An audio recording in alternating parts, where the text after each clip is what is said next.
चलिए ब्रेक के बाद एक बार फिर से आपका स्वागत है। खबर कोटा से, जहां पर चोरों ने किराने की दुकान में चोरी की वारदात को अंजाम दिया। चोरों ने दुकान के ताले तोड़कर 90,000 की नकदी पर हाथ साफ कर दिया। वहीं चोरी की वारदात दुकान में लगे सीसीटीवी कैमरे में कैद हुई है। तस्वीरों में आप देख सकते हैं कि कैसे चोर दुकान में घुसकर चोरी की वारदात को अंजाम दे रहे हैं। मौके से इसके बाद फरार हो गए। इस दौरान चोरों ने एक हार्डवेयर की दुकान में भी चोरी की कोशिश की, लेकिन वहां पर नाकाम साबित हुए। वहीं पुलिस ने मौके पर पहुंचकर सीसीटीवी के आधार पर चोरों की तलाश शुरू कर दी है। तो चोरी की ये लाइव तस्वीरें, जहां चोरी की वारदात हुई है वहां पर सीसीटीवी कैमरा लगा हुआ था और इस कैमरे में ये पूरी वारदात रिकॉर्ड हुई है। वहीं रीट पेपर लीक मामले पर हंगामा नॉन स्टॉप जारी है। एक मोर्चे पर बेरोजगार युवा डटे हुए हैं। उनकी मांग है कि रीट की परीक्षा रद्द हो, तो दूसरी तरफ सियासी बयानबाजी का दौर भी जारी है। बीजेपी इस केस को लेकर सरकार पर हमला बोल रही है, तो कांग्रेस बीजेपी को विधानसभा सत्र में रीट पर चर्चा की चुनौती दे रही है। देखिए, रीट पर बवाल अनलिमिटेड है।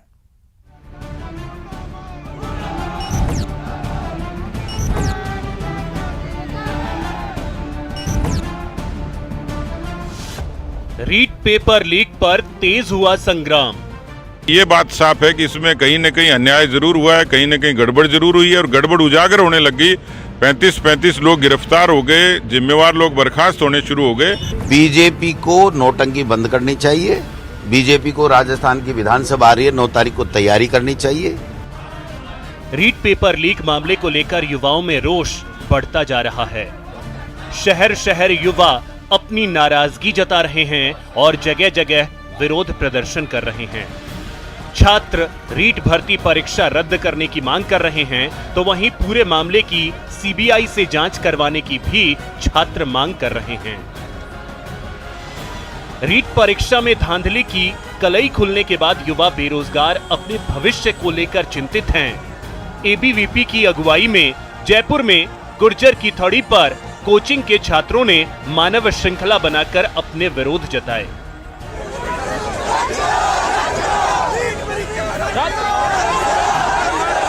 तो प्रदेश भर में बीजेपी इस मामले को लेकर विरोध प्रदर्शन कर रही है।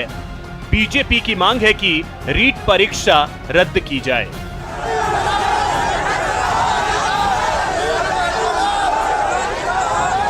रीट की परीक्षा रद्द कराने की मांग को लेकर जहां छात्र सड़कों पर विरोध जता रहे हैं, तो इसे लेकर सियासी संग्राम भी छिड़ा है।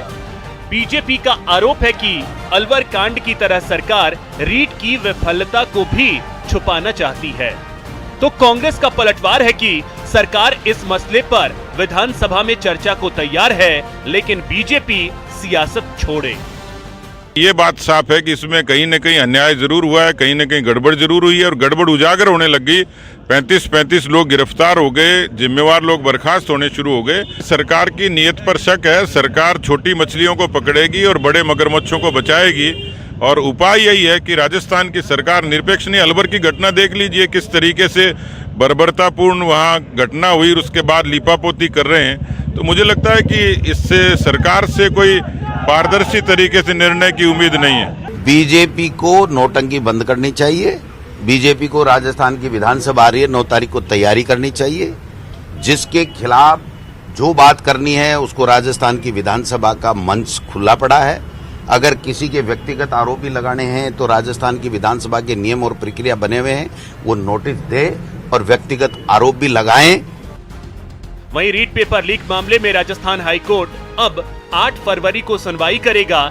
जस्टिस महेंद्र गोयल की अदालत मधु नागर सहित अन्य याचिकाओं पर सुनवाई करेगी। इन याचिकाओं में रीट भर्ती परीक्षा को रद्द करने और मामले की जांच पूरी हो जाने तक नियुक्ति प्रक्रिया पर रोक लगाने की मांग की गई है। दरअसल 26 सितंबर 2021 को रीट आयोजित हुई थी, लेकिन उसी दिन से इस परीक्षा पर पेपर लीक का साया छाया हुआ है। प्रशासन ने अपनी तरफ से नकल मुक्त परीक्षा कराने की कोशिश की थी, लेकिन पेपर लीक मामले के नए खुलासे ने प्रदेश का सियासी तापमान भी बढ़ा दिया है। Bureau report, news 18 network, Jaipur.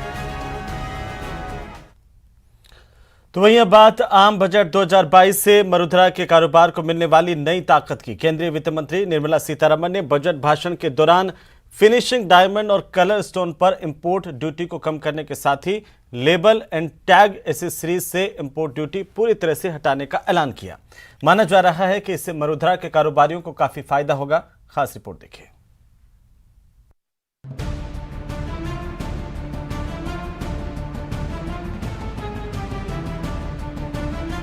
केंद्रीय बजट ने मिडिल क्लास को भले ही निराश किया हो, लेकिन कारोबारियों को साल 2022 का आम बजट खूब भाया है।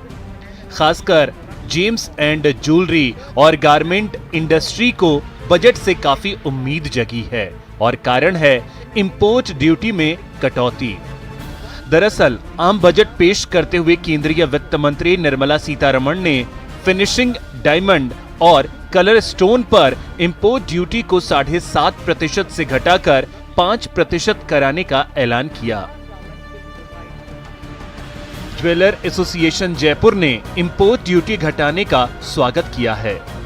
जेम एंड ज्वेलरी सेक्टर के अंदर में डायमंड और रत्न व्यवसाय में कस्टम ड्यूटी कम करी है। इस कस्टम ड्यूटी कम होने से ट्रेड के व्यापारियों को काफी राहत मिलेगी।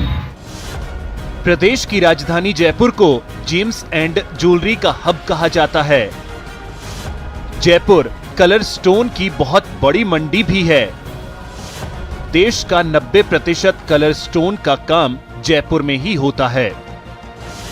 इंपोर्ट ड्यूटी कम होने से रूबी, सफायर जैसे कलर स्टोन अब सस्ते हो जाएंगे।